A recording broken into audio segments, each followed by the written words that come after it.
नमस्कार मित्रांनो, स्वागत आहे तुमचं पुन्हा एकदा आपल्या एका नवीन व्हिडिओमध्ये। आणि आजच्या व्हिडिओची सुरुवात आपण करत आहोत सोमनाथ मधून। तर मागच्या व्हिडिओमध्ये तुम्ही बघितलेच असेल की मुंबईवरून सोमनाथला येण्याचा मार्ग आपला कसा होता ते। तर ह्या व्हिडिओमध्ये आज आपण बघणार आहोत की सोमनाथ ज्योतिर्लिंगचं आपण दर्शन करणार आहोत आणि अजून सोमनाथमध्ये आपण बरंच काही एक्सप्लोर करणार आहोत ह्या व्हिडिओमध्ये। तर व्हिडिओमध्ये शेवटपर्यंत नक्की राहा। आणि आता तुम्हाला रूम बद्दल सांगतो इथे सोमनाथचं। तर रूम आता आम्ही जी ही घेतले ते आम्ही फक्त रात्री 8 वाजेपर्यंत घेतले, म्हणजे फक्त 12 तासासाठी। तर आम्हाला ही रूम पडले 2000ला, 2000 12 तासासाठी। पण आता सीझन चालू आहे, डिसेंबर एंडिंग चालू आहे, म्हणून हे एवढे रेट आहेत जास्त। तर नाहीतर ऑफ सीझनला तुम्हाला 600 ते 700 पर्यंत आरामात एक पर डे साठी रूम भेटून जाईल। तर आता आम्ही सकाळी 6 वाजता येऊन सगळीकडे चेक केले, सगळे हॉटेल्स, गेस्ट हाऊस, आश्रम वगैरे सगळे चेक केले। सगळ्यांची स्टार्टिंग प्राइस ही 2000च होती, 2000च्या खाली एकही हॉटेल नव्हता, म्हणून आता आम्हाला हे काही न करता हे घेणं भाग होतं। तर आता वाजले सकाळचे 8 वाजलेत आणि सोमनाथमध्ये तर खूपच गर्दी आहे। तर बघूया तरी आता डायरेक्ट आपण सोमनाथ ज्योतिर्लिंगलाच चाललोय दर्शन करायला। तर बघूया आपल्याला किती टाइम लागतोय आणि आपलं दर्शन किती वेळात होतंय आणि किती गर्दी आहे। तर चला तर मग तर आलोय आपण आता रेडी होऊन मंदिरात दर्शन करायला। तर बघू शकता तुम्ही आजूबाजूचा परिसर, इकडे एंट्री आहे आणि लाईन आहे, आणि त्या बाजूला जे तुम्ही बघताय ते जुनं ज्योतिर्लिंग मंदिर आहे, आणि इकडे जे आहे ते नवीन आत्ता जे स्थापित झालं आहे। तर इकडून एंट्री आहे आत। तर चला, आणि आतमध्ये तर मोबाईल वगैरे काय अलाउड नाही आहे। तर बघूया आत तर काय आता शूट करता येणार नाही। मग बाहेर दर्शन करून आल्यावर तुम्हाला बाहेरचा परिसर वगैरे दाखवतो आणि मंदिर वगैरे बाहेरूनच तुम्हाला दाखवेन। तर ते बघा, हे बघा मंदिराच्या बाहेरच तुम्हाला चप्पल वगैरे ठेवायला आणि मोबाईल ठेवायला लॉकर्स वगैरे दिलेले आहेत, आणि ह्याचे कोणतेही पैसे किंवा चार्जेस नाही आहेत, हे सगळं निःशुल्क आहे। तर इथेच मंदिराच्या बाहेर तुम्हाला ही सेवा प्राप्त केलेली आहे। आत्ताच आपण जस्ट मंदिरातून बाहेर आले दर्शन करून, आणि मंदिराला खरंच काहीच टाईम लागला नाही, आमचं फक्त जस्ट अर्ध्या तासाच्या आत पूर्ण दर्शन झालं आहे। काहीच गर्दी भेटली नाही की काय नाही। काल आता सोमनाथमध्ये एंट्री केलेली तेव्हा तर खरंच खूप गर्दी होती लोकांची, पण आता काय माहिती कसं काय एवढं लवकर झालं दर्शन। माझ्या होत्या 8 वाजता निघालो आम्ही लवकर, म्हणून शक्यतो झाले असेल। आणि मंदिर तर काय तुम्हाला दाखवता येणार नाही, कारण आतमध्ये मोबाईल वगैरे अलाउ नव्हता। तरी बाहेरून तुम्हाला एक झलक दाखवतो मंदिराची, ती बघा।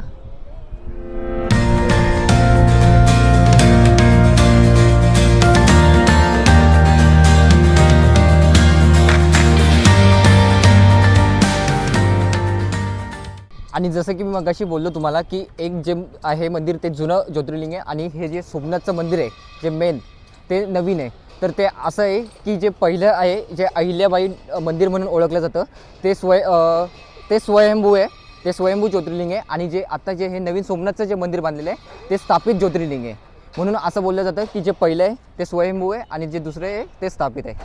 आता आपण जातो ओशन व्ह्यूकडे, जे की हे बघा मंदिराच्या बाजूलाच आहे। तर चला तर ओशन व्ह्यूकडे। ओशन व्ह्यूला जाण्याच्या आधी जरा पेटपूजा करून घेऊया, कारण सकाळपासून तर काय खाल्लेलं नाही आहे। तर नाश्ता करून जाऊयात मग ओशन व्ह्यू बघायला।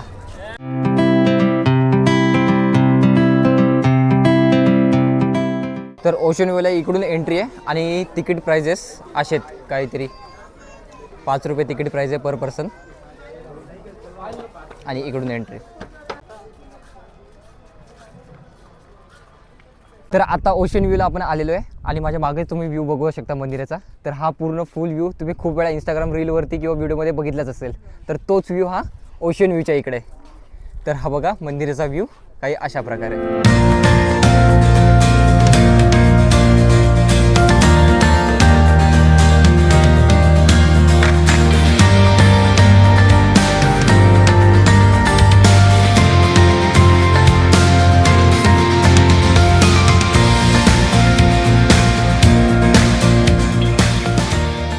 तर आता ओशन व्ह्यू पॉईंटकडे आलेलो आहे। तर माझ्या मागे बघू शकता बीच, आणि बीचच्याच बाजूला इकडे बघाल तर मार्केट आहे, आणि इकडच्या बाजूला बघा श्री हनुमानजी,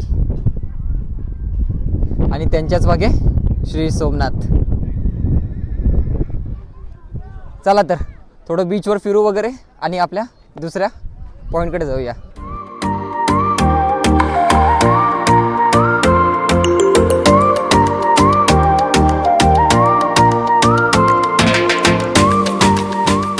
तर आता ओशन व्ह्यू पॉईंट आपला फिरून झालेला आहे, मंदिरात दर्शन पण आपलं झालेलं आहे। तर आता आपण चाललोय राम मंदिराकडे, जे की बीचच्या बाजूलाच आहे, सोमनाथच्या बाजूलाच आहे। तर तिथे जातोय, आणि जाताना आपल्याला एक रोड लागलेला आहे, तर दोन्ही बाजूला पेंटिंग्स बघा किती सुंदर प्रकारे बनवलेले आहेत. हे बघा, या बाजूला बघू शकता असेच रोडच्या दोन्ही बाजूला पेंटिंग बनवलेले आहेत. रात्रीचा व्ह्यू अजून खूपच चांगला दिसेल माझ्या मते.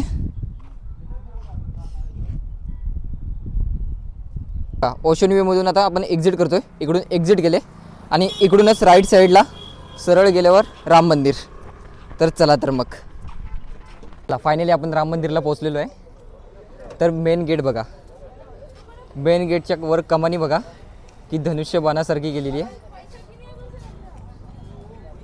चला तर आत. तर आता मंदिर जे आहे ते फर्स्ट फ्लोअरला आहे आणि खाली जे ग्राउंड फ्लोअरला तिथे काहीतरी ऑडिटोरियम आहे. तर आता चाललोय आपण मंदिरात फर्स्ट फ्लोअरवर.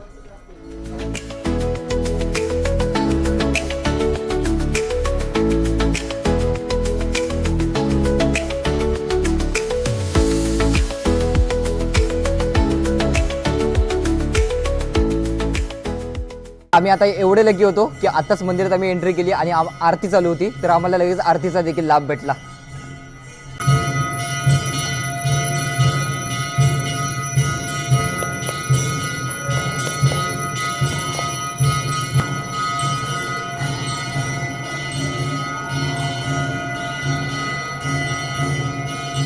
मंदिराच्याच बाजूला जे सोमनाथचं जे त्रिवेणी संगम आहे ते देखील इथेच आहे, ह्याच राम मंदिरच्या बाजूला आहे. ते दाखवतो मी तुम्हाला.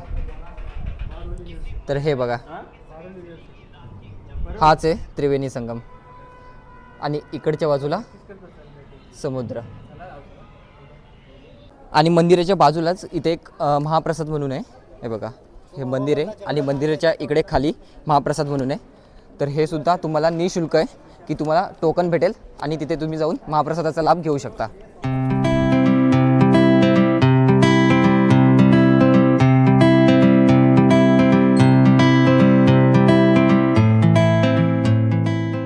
इथेच राम मंदिरच्या मागे देखील एक छोटं मंदिर आहे, श्री परशुराम तपोभूमी मंदिर.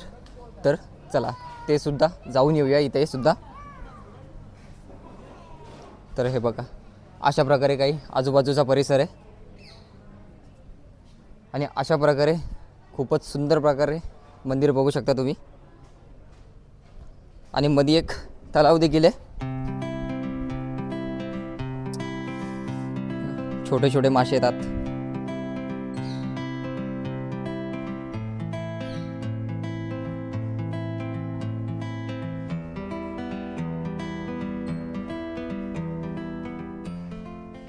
तर आता मंदिरातून आपण एक्झिट गेले आणि अजून एक हे की जे आपण मगाशी तुम्हाला जे त्रिवेणी संगम दाखवलं ते इथेच या उजव्या बाजूला, मंदिराच्या उजव्या बाजूलाच सरळ फक्त 500 मीटरवरच ते त्रिवेणी संगम आहे.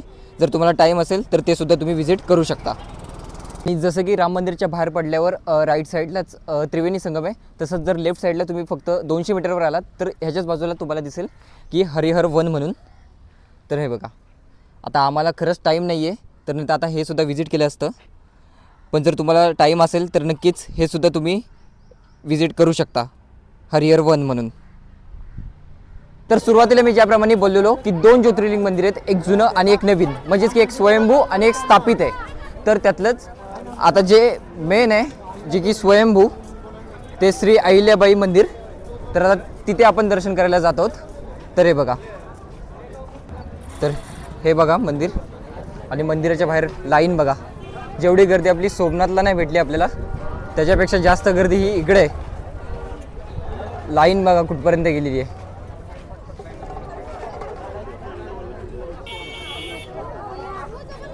सकाळपासून आपण सोमनाथ ज्योतिर्लिंगचं दर्शन केलं, परत राम मंदिरला गेलेलो आणि बाकी 1-2 स्पॉट बघितले जसे की ओशन व्ह्यू पॉईंट वगैरे सगळं काय. तर आता 2 तास आम्ही हॉटेलवर जाऊन थोडा आराम करून आलो आहे. तर आता पुन्हा अहिल्याबाई मंदिरात जाता आलं नव्हतं सकाळी, कारण गर्दी खूप होती. तर आता पुन्हा एकदा दर्शनासाठी आलो आहे. तर आता गर्दी कमी आहे बघू शकता. तर बघूया आता अहिल्याबाई टेम्पलमध्ये थोडं दर्शन वगैरे करूया आणि नंतर परत थोडं बीचवर वगैरे जाऊया आणि बाकी 1-2 स्पॉट एक्सप्लोर करूया आणि निघूया.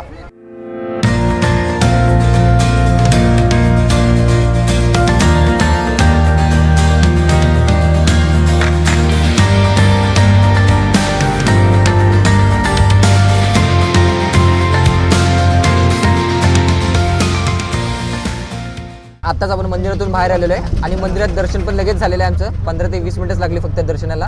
तर आता रिक्षामध्ये आहोत. तर आता चालू आहे आपण बाणगंगाला. तर ते सुद्धा खूप प्रसिद्ध असं शिवजींचं मंदिर आहे बाणगंगाला. तर तिथे आता जातोय आणि ते झालं की तिथूनच एक जवळच बीच आहे एक, ते पण खूप फेमस बीच आहे सोमनाथचं. तर बीचवर थोडा टाईम स्पेंड करून मग रिटर्न आपण रूमवर येत आहोत. तर आता आपण पोहोचलेलो आहे इथे बाणगंगाला आणि सोमनाथ मंदिरापासून फक्त 15 ते 20 मिनिटांमध्येच आपण इथे पोहोचलेलो आहे. आणि समुद्राच्या बरोबर काठावरच 2 शिवलिंग इथे स्थापित आहेत. तर त्या शिवलिंग मी तुम्हाला दाखवतो.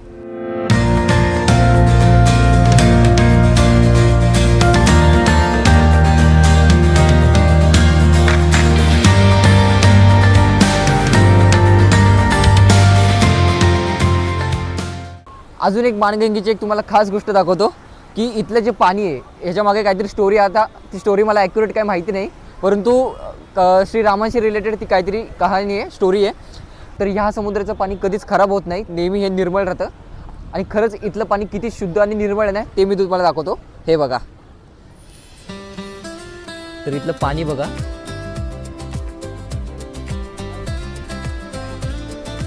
पूर्ण निर्मळ.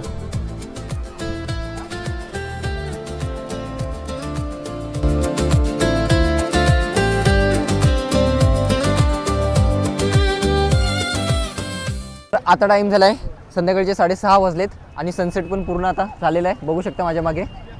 तर आता बीचला जायचा तर प्लॅन होता, परंतु आता तो कॅन्सल करायला लागणार आहे. म्हणून आता डायरेक्ट जेवून आता डायरेक्ट निघतोय आम्ही. आणि तुम्ही सुद्धा जर सोमनाथला यायचा प्लॅन करत असाल तर नक्कीच एक दिवस तुमच्यासाठी खूप इनफ आहे सगळं काही फिरण्यासाठी. जर तुम्ही सकाळी 8 वाजता सुरुवात केली तर संध्याकाळी 6 वाजेपर्यंत तुमचं सगळं काही फिरून आरामात होईल. सगळं काही तुम्ही एक्सप्लोअर करू शकता आरामात. फक्त मंदिरात तुमचं दर्शन लवकर झालं पाहिजे. तर म्हणूनच ऑफ सीझन बघूनच नक्कीच सोमनाथला या. अजून एक गोष्ट ही की आज आपण रात्री सोमनाथवरून द्वारकासाठी निघणार आहोत. तर आजचा पूर्ण दिवस आपण सोमनाथ तर एक्सप्लोअर केलेलाच आहे आणि त्याची पूर्ण आयटिनरी ही आपण बघितलेली आहे. परंतु आता उद्याचा दिवस आपण पूर्ण द्वारका एक्सप्लोअर करणार आहोत. तर त्याची सुद्धा आयटिनरी नेक्स्ट व्हिडिओमध्ये येणार आहे. तर म्हणून आपल्या चॅनलला सबस्क्राईब करून ठेवा. तर ती व्हिडिओसुद्धा लवकरच आपल्या चॅनलवरती येईल. तर सकाळपासून आम्ही सगळेजण फिरतोय नुसते. तर जेवायला पण आम्हाला दुपारी टाईम नाही भेटला आहे. तर आता 10:30 वाजताची आता बस आहे आमची आणि आता वाजलेत 8. तर अजून 2-2.5 तास आहेत. तरी आता बघू. आता आलो जेवायला, खूप भूक लागले. जेवण आपलं आलेलं आहे, बटर रोटी, पनीर हंडी, सलाड आणि राईस. आत्ता टाईम झाला आहे 9:30 मिनिटे, 9:30 वाजलेत आणि आता आपली 10:30 वाजता बस आहे द्वारकासाठी. तर आता आपण सोमनाथ बस पार्किंगला. तर इथूनच आपली द्वारकापर्यंत बस आहे. तर आपली पाठीमागे आता आपली बस लागलेली आहे आणि आपण ज्या ट्रॅव्हल्स बसने प्रवास करत आहोत त्या ट्रॅव्हलचं नाव आहे बन्सीधर ट्रॅव्हल्स म्हणून. आणि या बसची खासियत तुम्हाला दाखवतो, आतून इंटिरियर दाखवतो आणि काय काय फॅसिलिटीज आतमध्ये आपल्याला भेटणार आहेत या बसमध्ये ते देखील दाखवतो. आणि ही बस सोमनाथपासून ते द्वारकापर्यंत टोटल 5 तासाचा रनिंग टाईम घेते द्वारकाला पोहोचवण्यासाठी. तर आता ही 10:20ला सुटेल आणि 3:30पर्यंत आपल्याला रात्री सकाळी द्वारकाला पोहोचवेल.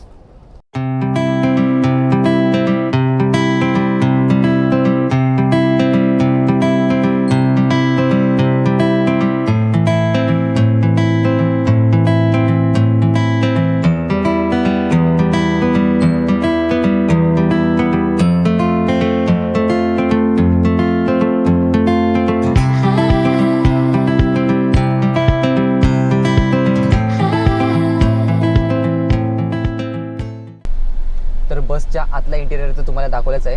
तर आता सीट्स वगैरे कसे आहेत आणि काय फॅसिलिटीज आपल्याला दिलेले आहेत ते मी तुम्हाला दाखवतो. तर ते चेक करा.